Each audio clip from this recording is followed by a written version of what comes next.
सवाल नंबर 1 है आपके पास, a circular pizza into 3 equal parts. यानी आपके पास एक बड़ा सा पिज्जा होता है। आपने कभी पिज्जा देखा है कि नहीं देखा? कैसा होता है पिज्जा? वो गोल सा होता है, ठीक है। वो कह रहा है कि आप पिज्जे को 3 हिस्सों में डिवाइड कर रहे हो। 3 हिस्सों में आप लोग डिवाइड कर रहे हो। Estimate the degree measurement of a single pizza and convert the measurement into radian. आपने बताना है भाई कि आपके पास एक एक पिज्जा कितने डिग्री का होगा और फिर आपने इसको रेडियन में कन्वर्ट करना है। What is the radian measurement measure of the angle of the remaining part of the pizza. फिर आपने इसका जो रिमेनिंग पार्ट है आपने उसको बताना है कि आपके पास कितना होगा। अच्छा जी, अब मेरे पास एक पिज्जा है, वो जो कि आप सबको पता है गोल सा होता है, जो मेरे पास कितने डिग्री बन रहा होता है, 360 डिग्री आपके पास बन रहा होता है। अब मैं इसको 3 हिस्सों में डिवाइड करूंगा, तो डिवाइडेड बाय मैं 3 करूंगा, तो एक हिस्सा आपके पास कितने एंगल का होगा? 120 डिग्री का होगा। तो इसका एक हिस्सा जो है वो कितने डिग्री का आ जाएगा? 120 डिग्री का आ जाएगा। अब मैंने 120 डिग्री को रेडियन में कन्वर्ट करना है, तो मैं कैसे कन्वर्ट करूंगा? आप सबको पता है भाई, मेरे पास जो 1 रेडियन जो है वो, यानी आपके पास जो फार्मूला था, वो फार्मूला मेरे पास क्या था? 2 pi radian is equal to 360 degree. 2 pi radian is equal to 360 degree था, ठीक है। मैं यहां पर 360 को डिवाइड कर देता हूं।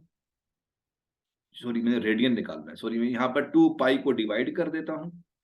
जब मैं 2 पाई को डिवाइड कर दूंगा, यानी 360 को डिवाइड करूंगा। भाई क्या कर रहे हो? 360 को डिवाइड करना है। 360 को डिवाइड करूंगा। जब मैं 360 को डिवाइड करूंगा, 360, तो ये कैंसिल, तो मेरे पास 1 डिग्री जो है वो किसके इक्वल आ जाएगा? पाई डिवाइडेड बाय 180 रेडियन आ जाएगा, ठीक है। अब मैंने यहां पर 120 डिग्री को निकालना है, तो 120 को निकालने के लिए मैं क्या करूंगा? Divided both side by 120। तो मेरे पास आंसर आ जाएगा 120 degree is equal to 120 pi divided by 360 radian, ठीक है।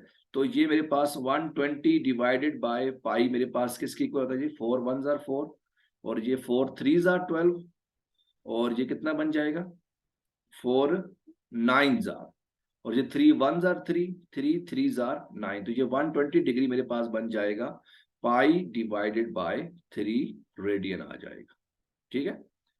यहां से आपने इसको pi divide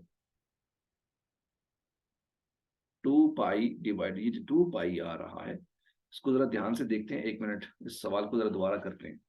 1 minute, 1 minute, 1 minute, 1 minute, इसको ठीक तरह से करते हैं। आंसर ठीक नहीं आ रहा।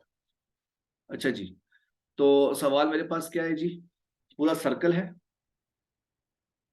पूरा मेरे पास सर्कल है आपके पास, जो कि 360 डिग्री का है। यानी आपके पास एक जो है, एक पिज्जा आपके पास 120 डिग्री का आ जाएगा, ठीक है। अब आपने डिग्री को कन्वर्ट करना है किसमें? रेडियन में कन्वर्ट करना है। तो आप सबको पता है भाई कि मेरे पास 360 degree is equal to 2 pi radian के इक्वल होता है। तो यहां पर भाई मैंने 360 को डिवाइड कर लिया, ठीक है। तो ये कैंसिल, तो 1 डिग्री आपके पास क्या हो जाएगा? 2 पाई डिवाइडेड बाय 360 रेडियन आ जाएगा, ठीक है। अब मैंने multiply by 3 both side, 120 both side करूंगा, तो ये आ जाएगा 120 degree is equal to 120 multiply by 2 pi divided by 360 radian आ जाएगा। तो 120 और ये आपके पास बन जाएगा 3 से, तो आपके पास आंसर क्या आ जाएगा? 2 पाई डिवाइडेड बाय 3 रेडियन आ जाएगा। ये एक हिस्सा आपके पास इस तरह से निकल जाएगा, ठीक है। अच्छा जी, अब बाकी जो आपके पास 2 हिस्से हैं, अब बाकी 2 हिस्से आपके पास कितना एंगल बना रहे हैं? बाकी 2 हिस्से आपके पास 240 डिग्री बना रहे हैं। अब आपने 240 को कन्वर्ट करना है जी रेडियन में, तो 240 डिग्री मेरे पास क्या बन जाएगा? 240 multiply by 2 pi divided by 360 radian. तो ये मेरे पास 0 0 से कैंसिल हो जाएगा और ये मेरे पास बन जाएगा जी क्या बन जाएगा जी? 24, ये 2 और ये 18, तो ये आ जाएगा जी 24 पाई डिवाइडेड बाय 18 रेडियन। तो इसको आप लोग किससे डिवाइड कर लो, 6 6 जार, ये 6 4 जार और 6 3 जार, तो ये आ जाएगा 4 पाई डिवाइडेड बाय 3 रेडियन आ जाएगा। ठीक है, तो इस तरह से आपने इसको कन्वर्ट कर लिया, 240 डिग्री को भी और 120 डिग्री को भी आपने रेडियन में कन्वर्ट कर लिया। ठीक है बच्चे, तो यहाँ पे आप लोगों ने इसके आंसर को निकाल लिया। किसी बच्चे का कोई सवाल तो नहीं है यहाँ तक? न्यूमेरिकल नंबर 1 में कोई सवाल तो नहीं है? अच्छा, देखा हुआ पिज्जा, क्लियर। चलें जी, अब सवाल नंबर 2 की तरफ चलते हैं। सवाल नंबर 2 मेरे पास क्या है? अच्छा जी, इसको मिटा देते हैं, 1 minute. Okay okay okay okay, अच्छा जी, आपका एक स्टूडेंट मिसिंग है, वो क्लास में क्यों नहीं आ रहा? टोटल 4 लोग थे, 4 में से सिर्फ 3 लोग आ रहे हैं। अच्छा जी, the length of the pendulum is, आपके पास लेंथ गिवन है, लेंथ आपके पास गिवन है, जी की वैल्यू भी गिवन है, आपने टाइम पीरियड को निकालना है। ये न्यूमेरिकल आपको ऑलरेडी मैंने करवाया हुआ है। ठीक है, आपके पास जो फॉर्मूला था T is equal to 2 pi square root of L divided by G. कोई मसले की बात नहीं बच्चे, ये ऑलरेडी मैंने आपको न्यूमेरिकल करवाया हुआ है। जब मैंने आपको इसके अनसर्टेनिटीज के न्यूमेरिकल करवाए थे, उसमें मैंने आप लोगों को ये सब चीजें करवाई थी, और ये वाला भी और एरिया वाला भी मैंने आपको करवाया हुआ था। एरिया मेरे पास किसके इक्वल था? लेंथ मल्टीप्लाई बाय विड्थ, तो आपके पास वो इस तरह से कन्वर्ट हो जाएगा। यहाँ पर जो आपने जो मेन चीज का देखना है भाई, यहाँ पर जो आपके पास अनसर्टेनिटी कौन सी गिवन है? एब्सोल्यूट की परसेंटेज, ये आपके पास एब्सोल्यूट अनसर्टेनिटी है।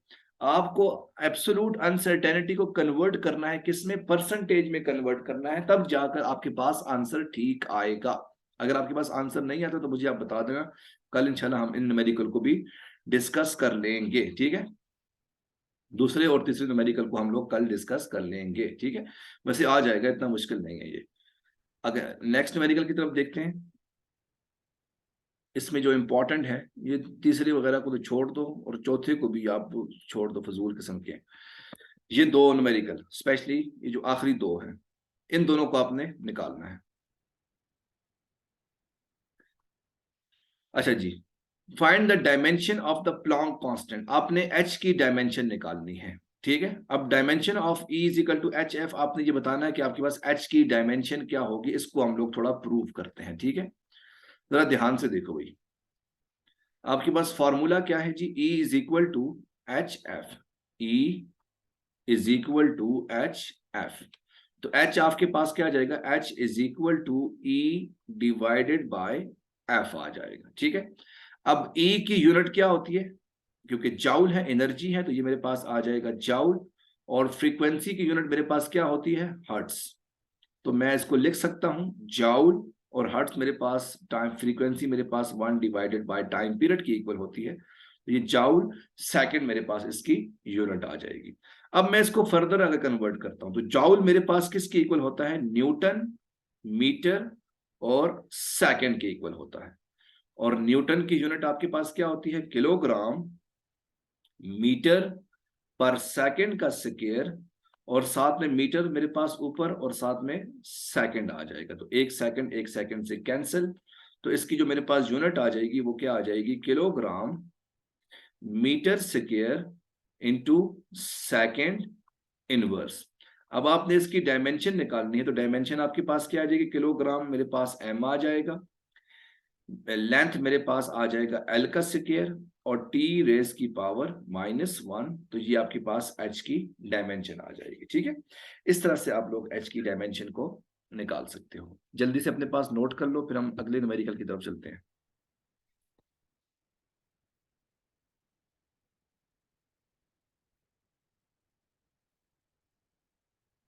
डन